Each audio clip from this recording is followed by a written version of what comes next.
Oh, hello there, and welcome to the Lifeburst Podcast, a Wixoss podcast where we talk about the more competitive side of Wixoss. I'm one of your hosts, Andrew. Hi, I'm Tiffany. Welcome back. Yeah, welcome back. A little late on this episode. Some life stuff got in the way, but Tiffany, how's your Wixoss week been?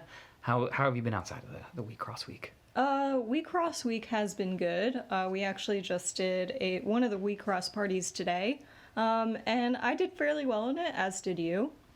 Yeah. Outside of Wixoss life, I have been completely consumed by the Olympics, so I have no other news to report. The only news I have to report is that America did not do good on curling, so that's the end of that. It's a shame. But we got some more medals. We're currently in sixth place or something in the medals. But I guess we're not an Olympic podcast. Who's counting? I am pretty much keep refreshing in the middle of the workday, being like, it's like what, 2 a.m. in China there.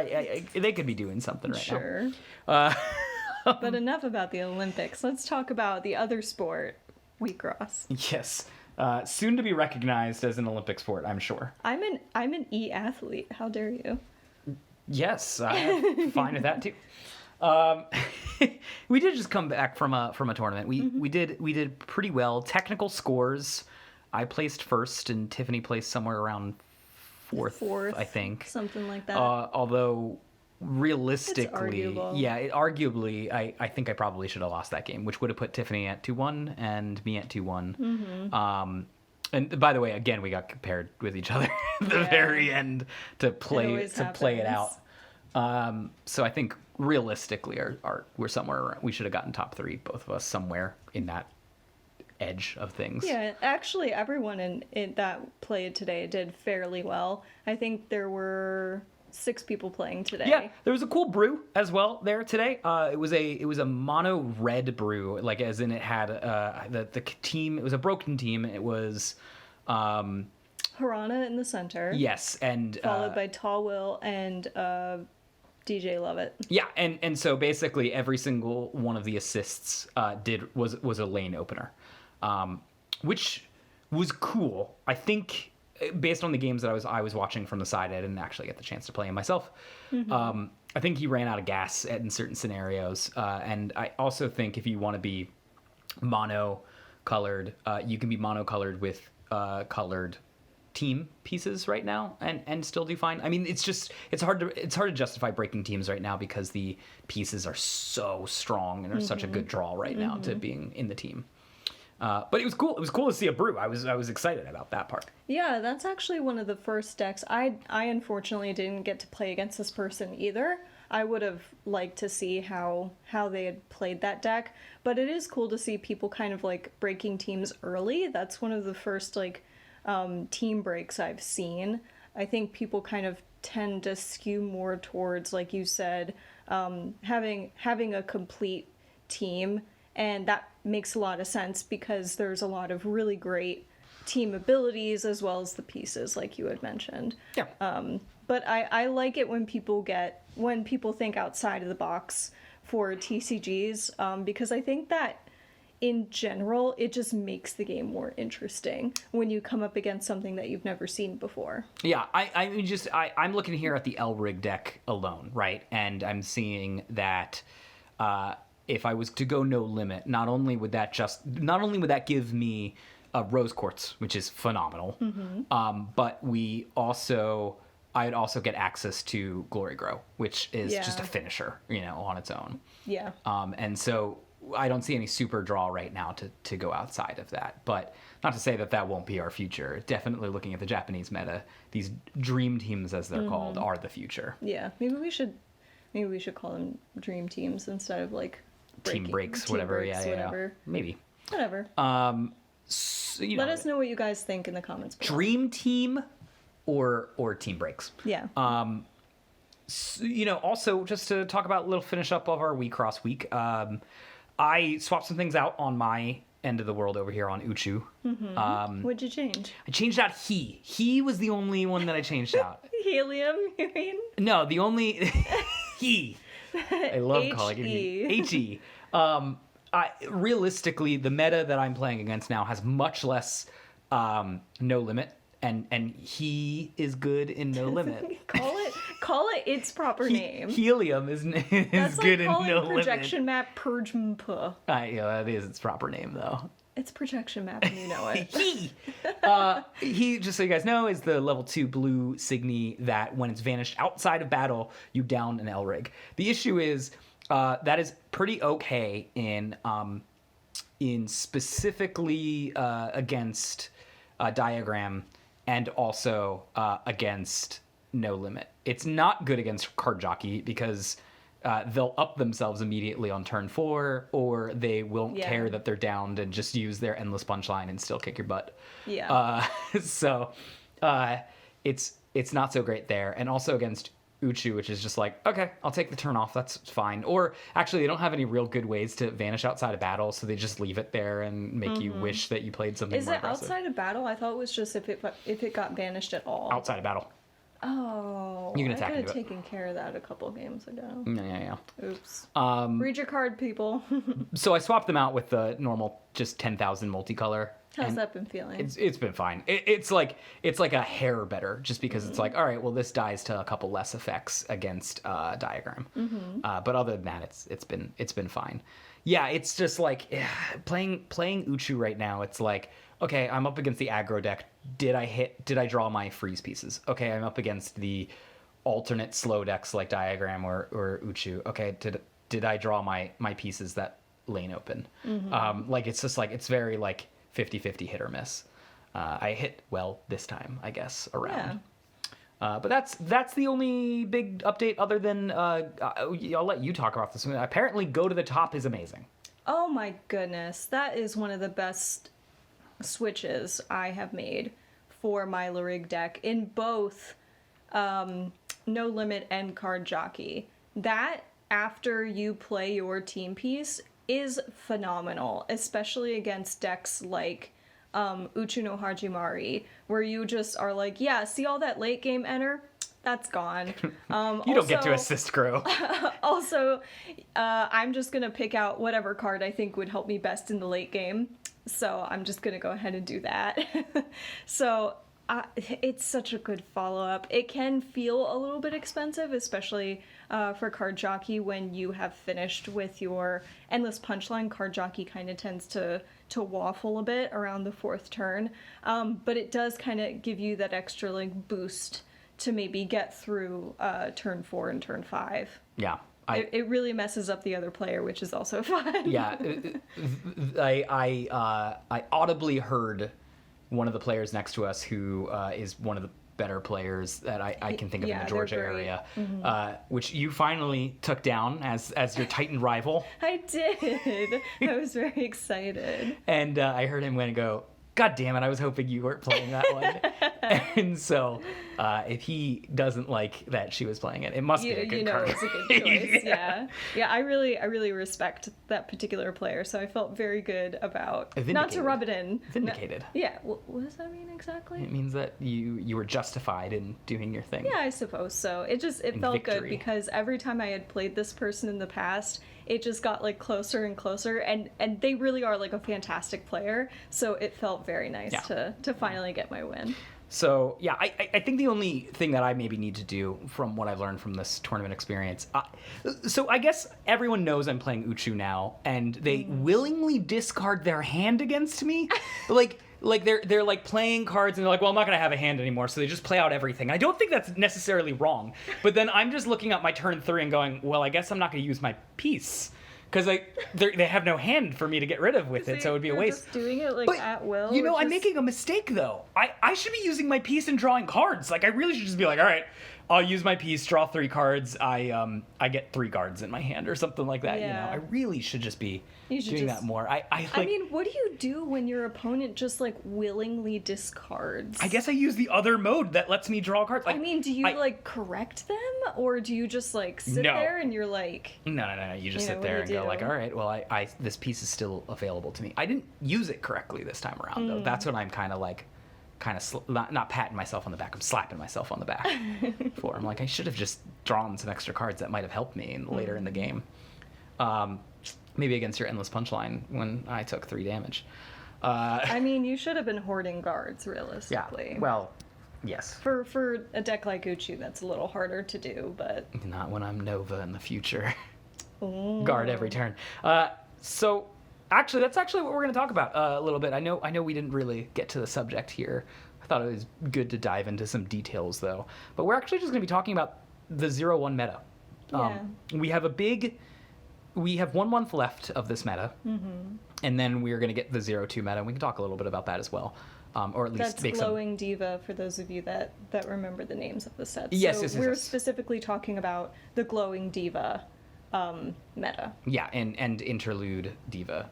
And the 0-2 meta is going to be Changing Diva. Yeah, so we haven't gotten there yet. Yes. So we have 1 more month, and you guys might be getting your Valentine's Day promos. I know me and Tiffany did and exchanged We Valentine's did. Day promos. Yeah, I got first, What a and then couple of nerds. yeah, totally immediately grabbed the one that I knew she wanted, and I was like, oh, well, I guess I'll grab this one because I know the it's one that the I one that he wanted. wanted. So I was so confused why you took the odd, because I was like, I clearly want that know. one, so I guess I'll get the it's because I Tamago wanted to one. make sure I got something for you to get. Happy Aw. Valentine's Day. Happy Valentine's Day. Outside of that, we got 1 more month, and then we're gonna have another month probably. They haven't skipped a month yet, March, and more importantly, March is likely going to have. This is me. Take it at my face value. This is me just making a guess here. Yeah. We'll have Sleeping Lyrigs in it. Hope so. They've given Sleeping Lyrigs every time a new set has come out. So March 18th, a new set comes out. So this might be like, oh, the last 2 months. You should have a good grasp on what's happening right now, so that way we can go into the future. Yeah. I would like them to break out some more Sleeping Lyrigs, because we're not that far off. Yeah, we're close to finishing our teams up. We're close. So which deck do we want to start with, or do you kind of want to like compare and I think we should contrast just them? free reign it. Let's Free reign it? let's talk about the most powerful deck in the format. You mean No Limit? No Limit, definitely. And specifically, because we're gonna have to get used to this, Haran in the center, No Limit. Yes. And for those of you that listened to the last podcast, you'll kind of know a little bit more in depth why we particularly like this deck. For those of you that haven't listened to that episode, please listen to it after this or hit the link in the cards. But yeah, let's talk about, if you hear like some clicking and shuffling, I'm breaking some cards out of our deck boxes so I can refresh my memory. Yeah, to be clear, guys, one of the things that we do is we build a gauntlet at home. I have a million bajillion card sleeves. Wait, and explain what a gauntlet is. And that's what I'm doing. Oh, So I've sorry. got a million bajillion card sleeves, and we put together sample decks. We don't always have the cards. We print them out on printer paper and put them with some crappy cards on the back. Yeah, you know. And we have one deck for literally every possible combination, and then a few more in the future. Some dream teams, even. Just to try out things. Sometimes we take things that we see at the locals and toss them in there, even if we think they're a little less optimized, just to see how they'll Just do. to see how it works. Yeah. Like, for example, I was not a super believer in Great Reversal. I guess it's actually pronounced Great Reversal. It's got those dashes. Or Go to the Top, and then since I saw some people do it at the locals, Go to the Top apparently is ridiculous, and Yeah, Great it's Reversal great. is good in Uchu. So, yeah. So we try out everything. So No Limit is definitely the best deck in the meta right now. It really is awesome. It's so aggressive. It's so fast. There are some, especially like depending on how you build it. Obviously, we would recommend a mono red for this occasion. But when you start throwing stuff in there, that's like, you know, these sorry, give me 1 second. I gotta pronounce through this. Nobunaga. Yeah, Nobunaga. Crimson General Queens. Those, honestly, the last time I played a No Limit deck, they really performed very well, Yeah. especially in the late game. I personally find, here's the other one. Hera is especially great in this deck. Why don't you tell them why? Because I know that Hera, a lot of people kind of sleep on it. You guys should check out a video on TCG Academy where he basically just I like to talk a lot. He just lays out the information in 3 minutes and then calls it a day. Hera is very good because it attacks during the attack phase and then gets rid of something rather than doing it prior when they can assist grow with the the vanish enter that you're going to give them. So Hera is better than Lancelot in that scenario, but more conditional. And we're not going to go over every single card. If you guys want, plug, you can always go to the channel and check out the deck constructions for sample deck lists. Yeah, so you can kind of see like where we're coming but from. Yeah, just overall speaking, it just really performs very well, and I think that kind of lends itself to the fact that this is a very aggressive card game, just in general. And honestly, from what I've seen at the locals, a lot of people say that they've deck teched against No Limit, but I almost never see anyone playing it. I think it means that they've shored their matchup a bit, but that doesn't necessarily mean that No Limit can't break it. Yeah. And that is one of the things that makes No Limit specifically good. Now aggro is usually very good in early metas because the card pool isn't really there to build a very strong control deck or mid-range deck. But No Limit, just having drawing options so you don't run out of gas, as well as discard options from the Elrig deck, and then having unconditional removal from Uchuno. It's very hard to wall or stall or defend against No Limit. They have ways to get through damage regardless of what you're doing. I really do find that the team works very well together too. Like, Harana in the center is obviously, she's going to be the backbone of your deck, but the draw and discard that we have in here for Rey, and which like really gives you the advantage and then puts your opponent at a disadvantage in almost like a control style way, which is a little off-putting. Yeah, like tempo really is what it is. Just throws the tempo off. And then you've got white removal in here as opposed to red removal with Uchuno, that both times she bounces back cards to the other player's hand. So you have very consistent assists, as well as an extremely powerful center. Right. And then your win condition is obviously Glory Grow. Right, and that's the thing. So you have it all in the Elrig deck, and right, as we've talked about before, the Elrig deck is just a second hand, and that's why it's so good because you start with it every game. You have gas in Rey. You have unconditional removal, access to removal in Uchuno. You have just attacking boost with Harana. You have a win condition in Glory Grow. And you have a way to throw your opponents off their early game stuff with Enter Disruption into the top. Like, you've got it all. It's a complete Elrig package. Yeah. So how does this... Which one do you want to talk about next? Let's do... You pick. We'll do Card Jockey. Because in my opinion, this is actually the second to third best deck in the meta right now. Yeah, people disagree with me on this. People think I've seen online that Diagram is better, and I just say the cards are not there for Diagram because all the black cards that you'd want, you can't take any from really Interlude Diva and make it work because it's just all virtual stuff. So I don't like. It's a not full deck. It has a very good level 3 Signy choices, but its level 1 and level 2s and its Elrig options are not super great all the time. I think that some of the strengths for Card Jockey is that it does feel like a very consistent deck when you play it. You kind of almost play it the same way, regardless of whatever deck you're going up against, which gives you a lot of confidence as a player. Like, okay, turn 1 grow center, also going to grow the VJ Wolf. What is it? Sorry, hold on, give me one second. Laser. VJ Wolf Laser, early like enter charge off of that, and then if you're going second, you're going to want to follow that up with a Love It Scratch for early removal, and all this stuff. And it honestly only got better once I put in Go to the Top. The only thing that I would say about Card Jockey that feels like really weird and inconsistent is those black saddles. The level 3 greens that enter charge. Those are the only things in this particular deck that I find are kind of like, and we will be replacing those. I'm pulling up the literal name right now of the card that we're going to be replacing those with, and that basically fills in that gap pretty easily. But yeah, I would say the reason why I would put Card Jockey at tier 1.5, not quite where No Limit is there's some deck inconsistencies. There's some RNG on that deck. Yeah. Yeah, okay, so it's Yay Kiri fully armed.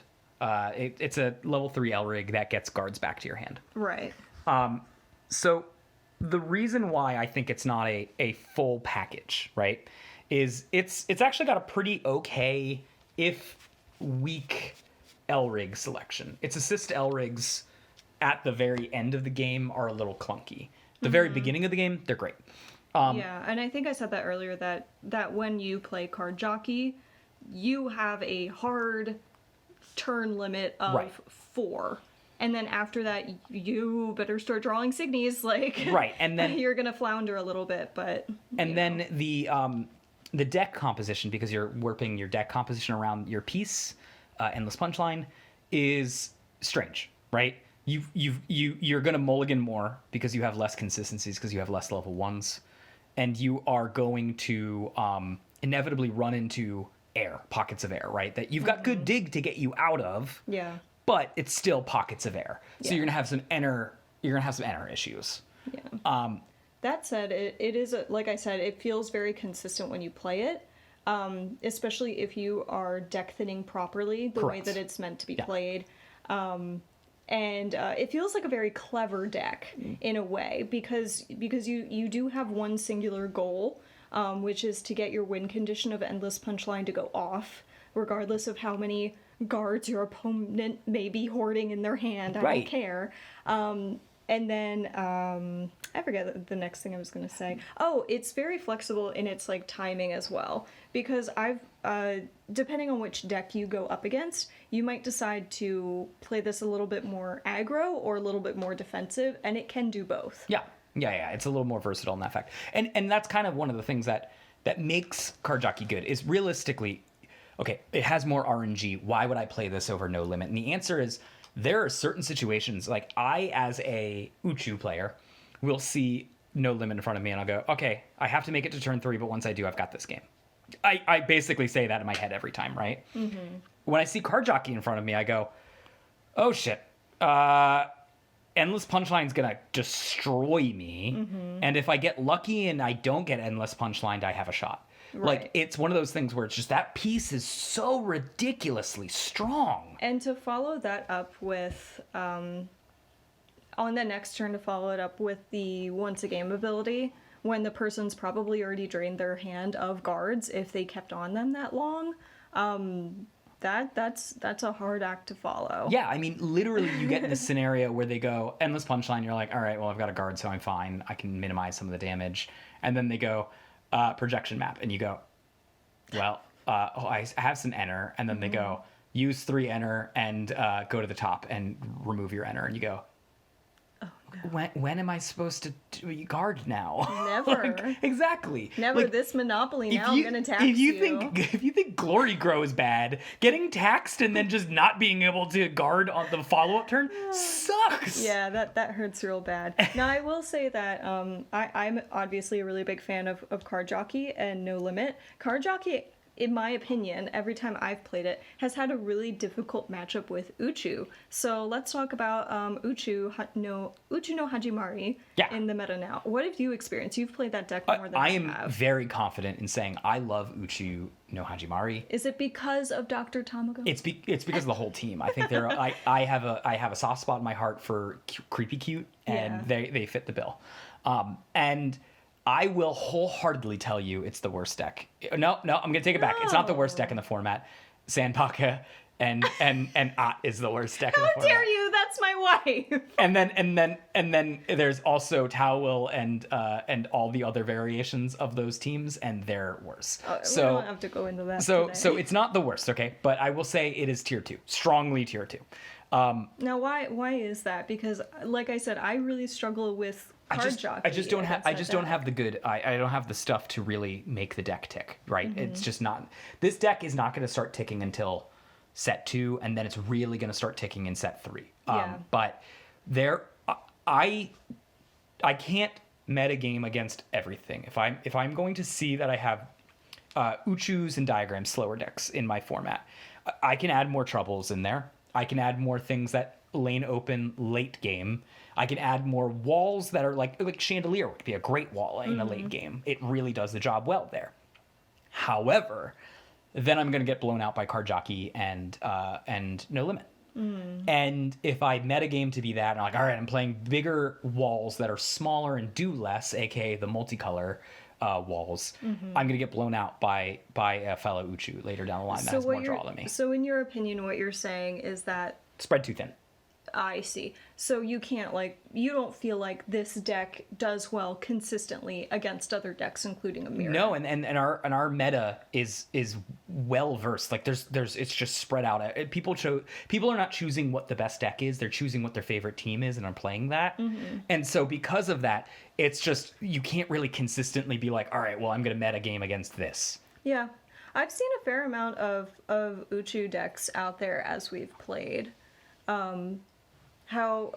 What have you really seen as like an Uchu player? Like what you've gone up against and how it's performed? It's been reasonable every time. I mean, Yeah. but it's always been like, okay, so my assist L rig options, aside from Bang to Capo, which is probably one of the strongest assist L rigs out there. That is so annoying when that goes off. As a person that plays against it, it's all okay, right? It's all okay is the answer. And then my L rig piece options, right? Happening destruction is great if you get there. Happening. And it helps basically win the late game, but it doesn't win you the game, right? Right. Like Endless Punchline wins you the game. well, It does. I mean, yeah. 3 life costs a lot. it really sets you ahead. Same thing with Glory Go. It wins you the game, right? Yeah. This helps you win the late game, but it does not win you the game. And Great Reversal does not win you the game either. It lane opens to help you inevitably grind your way to that win. Now that is something I will say in favor of Uchu, is that while Card Jockey tends to like flounder and waffle after turn, really realistically after turn 3, if not turn 4, Uchu has like some longevity in its games. Like whenever you've played Uchu or when we've gone up against people that are playing Uchu, it's a long game. Yeah, like you it are goes to really time gonna almost rush every that time. clock. Yeah. Speaking of time, we did find out today that Rule clarification. if you do go to time, it's an instant loss for both players. It's a double loss. Apparently they are not messing around in Japanese tournament structures. No. So do not go to time. Yeah, really, like make sure that you keep an eye on the clock and that you're breathing and you're doing the best you can. But seriously, like don't run out the clock. Yeah. So as an Uchu player, I feel spread thin. I think I'm going to be a little less spread thin next set when I can focus more on a freeze strategy, and that's not necessarily because I love a freeze strategy, but any strategy is a good strategy when you're just a dirtle turtle in a in a format that wants to win by turn 3. Sure. So And it does seem like a lot of these decks want you to have some sort of like uniform goal to accomplish with which you use to win the game. yeah, and I think the deck will get a lot better with the more and more I think about it with Royal Blue. I think so. Royal Wait, Blue. can you explain what that card is? Yeah, it's coming out in set 2. It is a freeze synergy thing where it says target its enter ability, I believe it is you choose a frozen Elric or a chosen frozen Signy on your opponent's field, and then during the attack phase, the opponent needs to either pay 2 enter or has to vanish that Signy. Oh my so God. it taxes that Signy for being frozen. That's and kind of like Badamente too. yeah, except better because Badamente does it at the end of turn. This Right. does it during the attack phase, which can open a lane. Ooh. So that solves a little bit of ugh. yeah. So that solves a little bit of Uchu's problems with needing to lane open. That's gonna be nasty. It also has a life burst, and the life burst is it doesn't down. So just be clear here. So it can't do it to it can't defensively block lanes like some of these other freeze things. But it's freeze target Signy and target Elrig. So you can actually be like, all right, well, I'm not blocking any damage this turn, but I am blocking next turn's damage output. Elrig, freeze and Elrig, rare. So I think it'll get better then. The problem is, at that time, and we'll talk more about this later. At that time, Madoka also exists, and Madoka sort of becomes the de facto control deck apparently in the next meta. She's very aggressive too, from what I remember, but we'll get into that more once that set comes out. So there's that. Uchu is spread a little thin right now, and I would solidly place it in tier 2. It can hold its own. Yeah. But it's just you need to be careful about your deck choices. Yeah, and tailor that's it one to that your meta. you gotta be on your game with that one. Now let's talk about Diagram. This is the last. I believe this is the last deck in this particular meta. Is that correct? Well, it's the last deck I care about in the meta. There's also Sandbaka as a team and Ancient Surprise as a team. Yeah, we can talk about those too. I think we should. I mean, we're talking about everything in this meta, and that would Yeah. include those.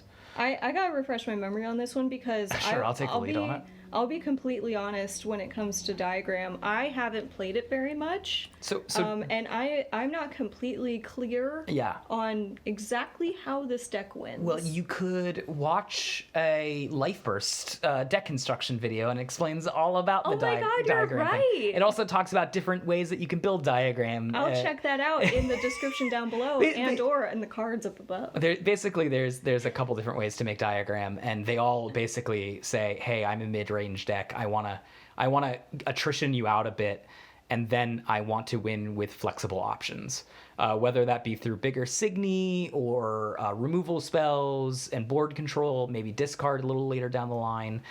Through milling is another option here, where they make you refresh once or twice a game. And I like this, but it's so deck construction.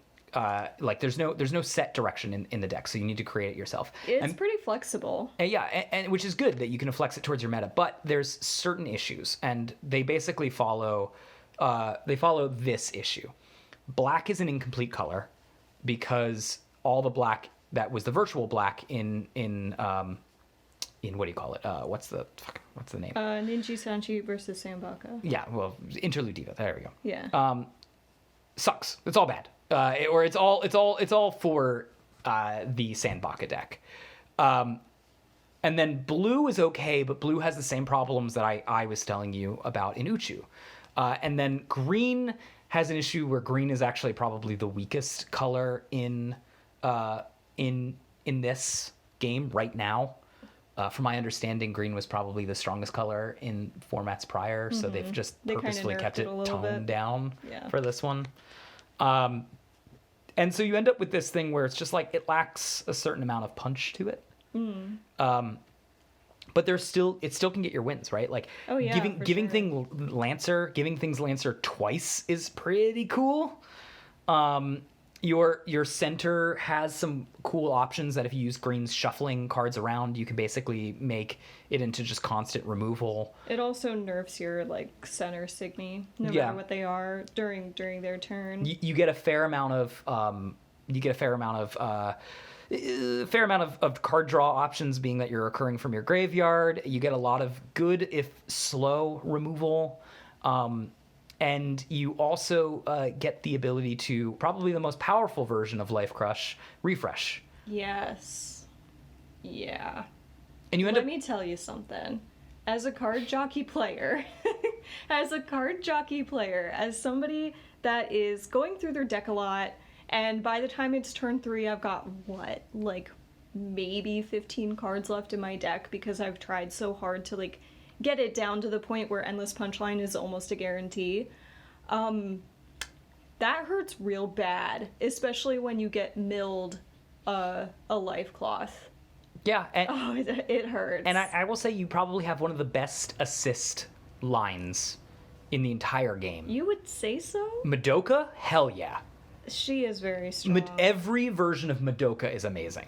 I feel like this is going to be a controversial and unpopular opinion, but also take it with a grain of salt because I haven't played a lot of this deck myself, but coming off of something when we compare it to something like No Limit, yes, that their assists are very consistent. This feels very inconsistent to me. We're right now in our gauntlet, we've got a Madoka Float, which is discard, draw 3 cards, and then we've got Madoka Clap, which is very good, and if you pay for the whole thing, you can down all three But it's so signies. flexible. You see, you're looking at it as an expensive thing, right? But look at how modular it is. You can choose, if you have the enter to burn, you can use the enter. If you don't have enter to burn, you can discard cards because you've drawn cards. That is fair. It's just, and if you only need to down one thing, cool, you down the one thing.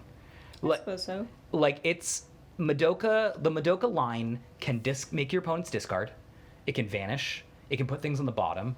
And it can draw cards, and it can down things. Like, if you're asking it for it to be offensive, it can do it. If you're asking for it to be like a refuel station, it can do it. And if you're asking for it to be interactive with your opponents, it can do it. Like, it can do, you can tailor that line to be anything you want for any deck, and that's why it's good.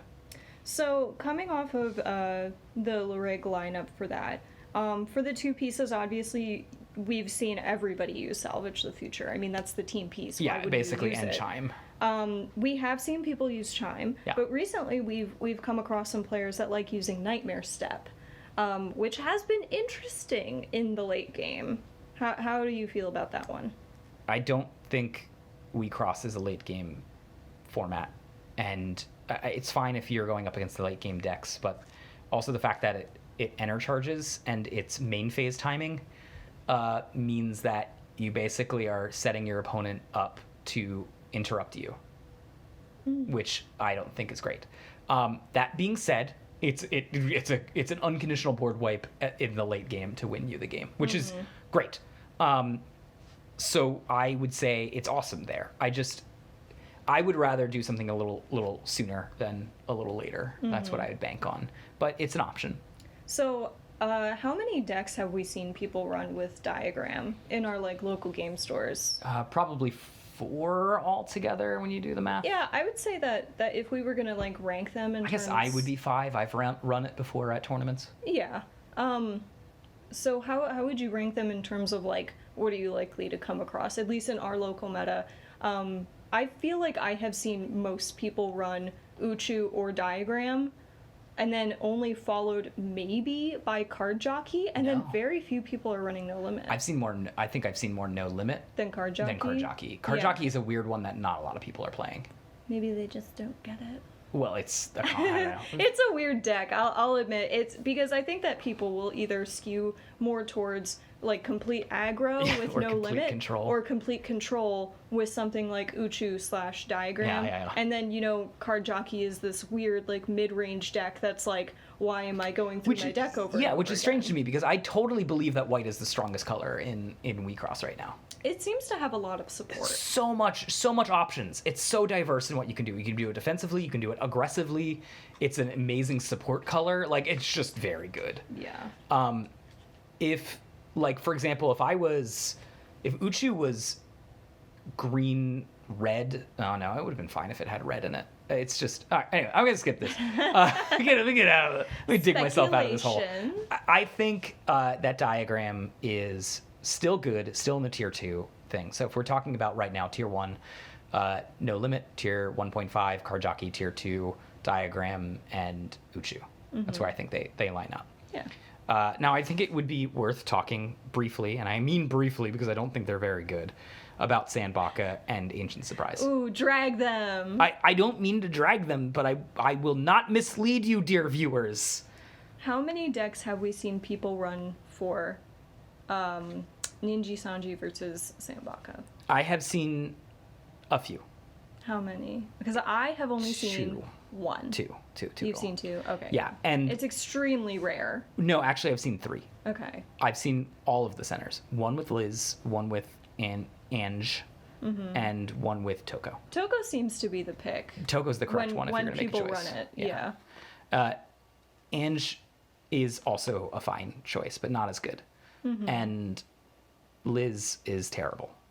I'll say it as I see it. Liz is bad. And we just mean the cards. We mean no disrespect to the actual VTubers that these are based off. Oh, right, that's true. Yeah. I've never seen any of their stuff. I guess I've seen Ange open herself once on stream and freak out about it. That was very cute. We like that. So, Ange is fine. The issue with Ange is it's more reliant on white virtuals, and there's better black virtuals. Basically, the reason that you'd run this deck is you would take, I believe its name is Reyna, the level 3 is so good that you're just like, yeah, that's the reason to run the deck. And if you're looking for a deck that just spews out removal every turn, it's that deck. However, it lacks the punch needed to finish the games up. Yeah. I do think that that's where both Sandbaka and Ancient Surprise really struggle. Right. So I would put down Toko as tier 3, and I would put Liz and Ange as unranked. I wouldn't even put him in my gauntlet. Ooh, hot takes. Well, because you could just fair, play the better I have no version. opinion. Like Ange and Liz would just play Reyna, and maybe it's not Reyna. I gotta look it up. All right. But it's would just play the same virtual idea and would do it less successfully, so you wouldn't be getting a good experience playing against them. That being said, Ancient Surprise I think is also an okay option, and then again, okay, we're talking about tier 3 here. Yeah, I'll talk a little bit about Ancient Surprise while you're finding that card. So, full disclosure, I have an extreme soft spot for Ancient Surprise for a couple reasons. It is Reyna. I'm right. It is Reyna. Reyna Yorumi. Yeah. Reyna yeah. You should just, what I said. You can look up the card yourself. It just basically wipes the board sometimes. Yeah. Yeah, that one's a good one.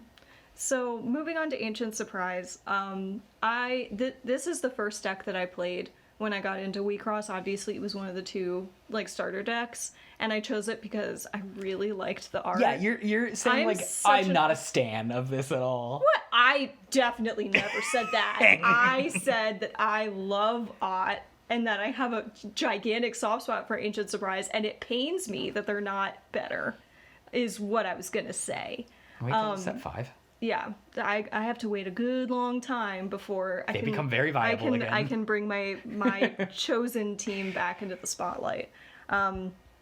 So the thing about Ancient Surprise is that I feel like it is a better deck than Sandbaka, but it is nowhere near the Glowing Diva sets, which is a real shame. Now you've got some interesting assists with Umar and Tawel, and Ott in the center is okay.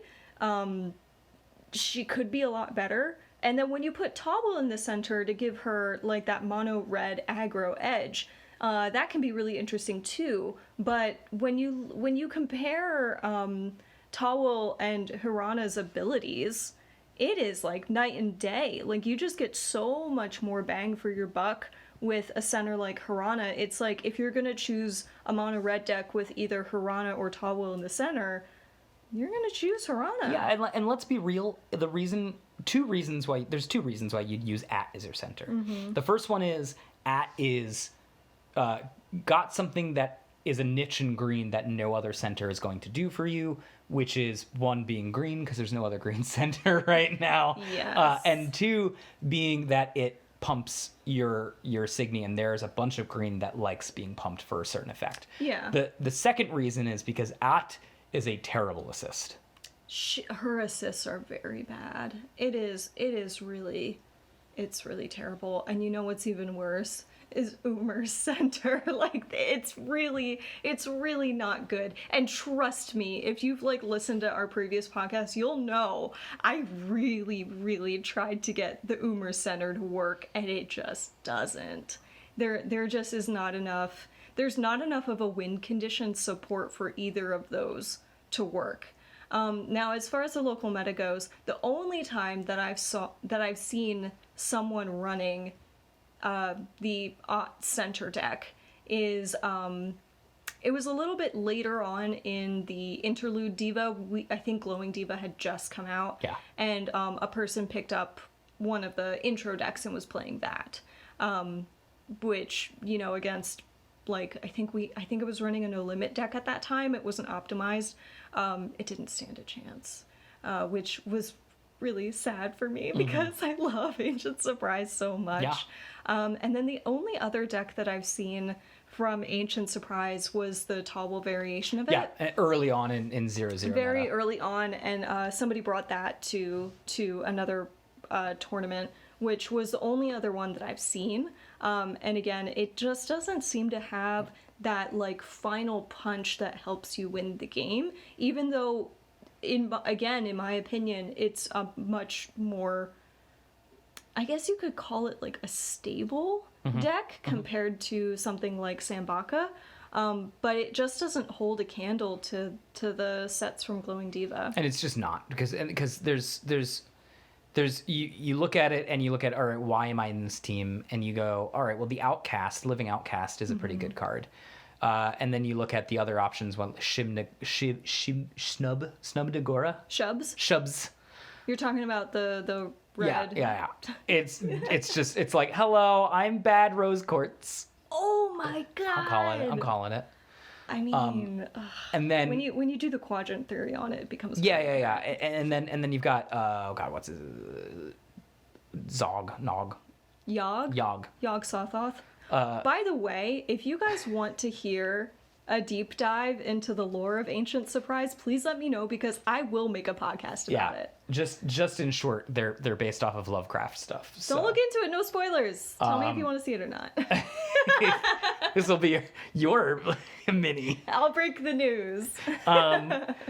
So, like, they're all not that great, and then you're like, all right, well, what about their team piece? And their team piece is also 8 enter. It wins you the game. Oh my god, it's so expensive. It wins you the game, but it's 8 enter. Oh, you know what I will say, though? Polygenesis is a great spell. Polygenesis is a great spell. Honestly, that is an awesome green spell. It costs Life Burst?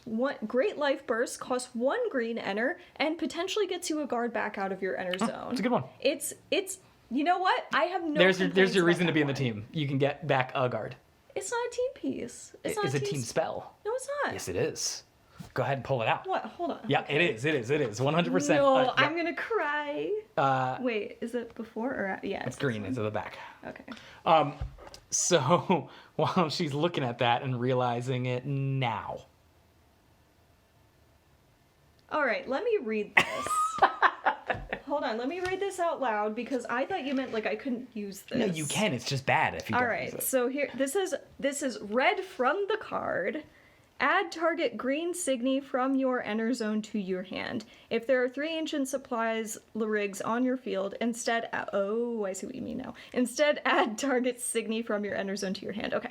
So this isn't bad, though. Like, this still means that you can get, like, a really high-level 3 green Signy from your ender zone. The only trouble with this is, like you said earlier, green doesn't have a whole lot of support. So the likelihood of you grabbing some sort of win condition green Signy from your ender zone with this spell is very low now. But that said, when I played this and I was able to get guards back out of my ender zone, this was fantastic, especially in the late game. So there you go. That's one of your. Oh, and the Life Burst is banish target up Signy, which is always a welcome surprise. Yeah, it's conditional, but in green, being able to vanish something easily is nice. And for free. But there's just not much draw to playing that deck. There's going to be a card that gets made at some point called Worlds something or other. I can't remember what it's called. I can't remember. It was at 4? 4 or 5. 4 or 5. It will make the deck suddenly viable again on its own. And that's because it just needs a little bit of push. And again, one of the draws is if I'm running a team, I got to be running a team piece that is good, right? Yeah. That's the whole reason we play No Limit and things. Yeah. And why we don't do dream teams just yet. Yeah. I mean, I think you can do dream teams maybe next set for moving forward. There's some very niche applications for it. But that's actually a pretty good segue. So now we've got our official list here before we talk about maybe a little bit of the future of 0-2. We have No Limit, Tier 1. Mm-hmm. Tier 1.5 is... Card Jockey. Tier 2 is Uchuno Hajimari and Diagram. Yep. Tier 3. Ancient Surprise. Well, yeah, but specifically, we have different centers. Towel. At and Towel, yeah. I'd say at Towel and Sandbaka with Toko. Yeah. And then untiered is Umir and all of the other Sandbaka choices. Yeah. Ange and Liz. But that's our opinion. Let us know what you guys think in the comments down below. What have you seen as you've like gone around to other tournaments. Maybe the meta is different in your area than it is ours. So briefly to talk about 02, what you're going to find, at least according to the Japanese meta, and you got to remember, when we're talking about metas, Japanese players are different than American players, and that's not to be weird or racist at all. It's just known historically, if you follow Magic the Gathering and Yu-Gi-Oh, that we play the game in just different mindsets.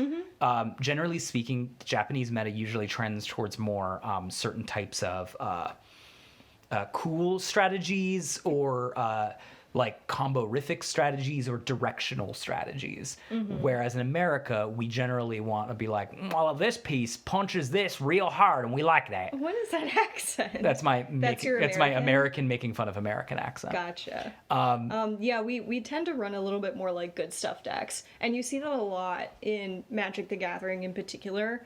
Like people will pick the colors that they like to play best, and then go to big brain numbers or like whatever, and then be like, oh, these are the best cards, let me run these. A lot of the times the Japanese prefer to build an engine, create the engine, watch the engine perform, right? Create a machine, watch the machine do its job. It's very much like, as we've explained, card jockey runs. That's very similar. Whereas we like to build boxing gloves, and we want to have a little bit of a versatile game where we're ducking, weaving, jabbing when we can. Yeah. It's just, I think it's a core difference between maybe the way that our nations work. But it's an interesting one. Definitely worth the super deep dive at some point. But yeah, for sure. Inevitably, what you find with the Japanese meta, again, is what I'm saying, take it with a grain of salt, you do find that No Limit continues to remain top tier. Card Jockey falls away a little bit, probably into tier 2. And you see Madoka go up to tier 1.5, if not tier 1. Yeah. That's going to be the one to watch out for in this upcoming set. Yeah. I think inevitably you're going to find Rabbit. DJ Lovett. As center. Pop up a little bit for us in America because we like our aggressive stuff, and she's an aggressive strategy. But I think it'll fall away. I think you'll find people testing Akino. But, something strange is that people basically just pick their favorite, and that's the deck they're running. Me included, and I'm a very competitive person. Me too. Trust me, when Ancient Surprise comes back around, I for sure will be playing it, live or die. Right, but you might see some people play Akino. I don't think Akino's good. And I think you'll watch people play Akino. I think you'll see the same thing with Bang. I don't think Bang is very good either. Not because Bang isn't good on its own, but Bang is a mid-range aggressive strategy in with its assists and its team piece that wants to be slow as hell. So I don't think it works as well. I think that's going to make for a really exciting meta, though, because you're not really sure what you're necessarily going to go up against, and because it's more varied in this way, kind of in the same issue that you've been having with Uchuno Hajimari, you need to maybe decide to play the best deck that you like. Because when you get really comfortable and confident with a deck, you don't necessarily need to worry about like deck teching the brains out of it. So I think if you told me that there was a wide open meta with many different people playing different strategies and stuff because they're using their favorite, I'd be like, cool, I'm going to take No Limit and destroy all of them. Because No Limit has redundancy and does not fail, and I won't have to worry about what my opponent's doing on the other side of the table. So all you Harana stands out there, praise. Don't go to the Akino dark side. It's what the meta has shown us is that in Japan, Madoka is going to be very good. And then that's really the only impact that we're going to find. That's the big upset. Yeah, you're going to find Card Jockey's going to drop a little bit. You're going to find that Uchu is going to go up a little bit. And you're going to find that your center of Musica is still going to be okay, but is just not going to be as good as Madoka. Now, that being said, we have to test Madoka still. I haven't gotten the 0-2 gauntlet up and running. Yeah. I think we might wait until the deck fully comes out or the set fully comes out. Yeah. The Madoka looks like a pile of garbage to me. Now that's just because it's like it's direction based, and I'm a good stuff person apparently. Are you a good stuff person? Yeah, I like a little bit of direction, but I like putting my own flair on it. And Madoka basically depends on having a lot of like discard happening on your opponent's side, but there's no real discard that you can make really work on your Elrig deck. So you need to get it from your Signy, and your Signy are RNG. And that's why I'm over here being like, well, I'd still prefer to play Uchu then, because at least I can do a freeze strategy and I have access to Great Reversal in my actual Elrig deck, so I can pull it out every time. Now, that being said, I also might be talking on my ass. I have not played the deck yet. And apparently results should speak for themselves, so I am saying with a huge grain of salt that I don't know what's going on there. Yeah, this is really just like our forecast based off of what we've seen in our personal meta, as well as, comparing and contrasting numbers from the already existing Japanese gameplay that has come out for those sets. But the American market has been a little bit of it's been a ride, so we'll see how it all turns out. Yeah, I think if you were gonna go off this being like, what deck should I play next time? I can play any deck, right? I'm competitive. I don't care about the teams. Yeah. I think you'd be safe to do Hirana No Limit. Yeah, it's always a safe bet. And then if you were to be like, okay, but what outside of those things would you think are safe? I'd say Card Jockey's probably going to stay the same. It might get a little less powerful, not necessarily because it's less powerful, but because the power of the decks around it are getting a little stronger. Yeah. I would say Diagram with Musica, still a good option. I'd say Uchu is going to be a fine option as well. Once you bundle that freeze condition in there. Yeah, once you get that royal blue in there. All right, cool. And Snowmo. There's a card called Snowmo coming out. Snowmo? Yeah, it's Snowmo. It might be Snowmoo. It's Snowmoo. Excuse me. Snowmoo. She freezes your opponent's center Signy. It's pretty good. Snowmoo? Yeah. And then if there's two frozen things, you can vanish it, so it's more lane opening. Oh. It's like Bradamante, just go away now, please. Okay. All right. I got Snowmoo. All right. Well, that's our meta report and meta forecast. Let us know what you guys think. Yeah, tell us what your meta is down below, and also let us know how your decks are functioning. Like, yeah. I think we could have gotten into more specific stuff, like how I believe that Card Jockey has a 50-50 matchup with Diagram, and it depends on who's going first. Yeah. And then I also think that might have to be a mini for you. Yeah. Break down the statistics for us. I think Card Jockey has a huge advantage against Uchu, and I think Uchu has a good advantage against No Limit, so it's a little rock paper scissor-y there. Yeah. And I think Akino rock paper scissor. Akino rock paper scissor. And I think Diagram has probably around a 50% matchup against literally everything. Yeah. As mid-range decks, generally speaking, do. Mm-hmm. And I don't think I really missed anything of importance there. I don't think so either. So I guess we'll wrap it up now. Should we say goodbye? You say the thing. Okay.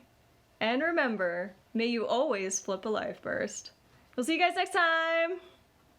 Time.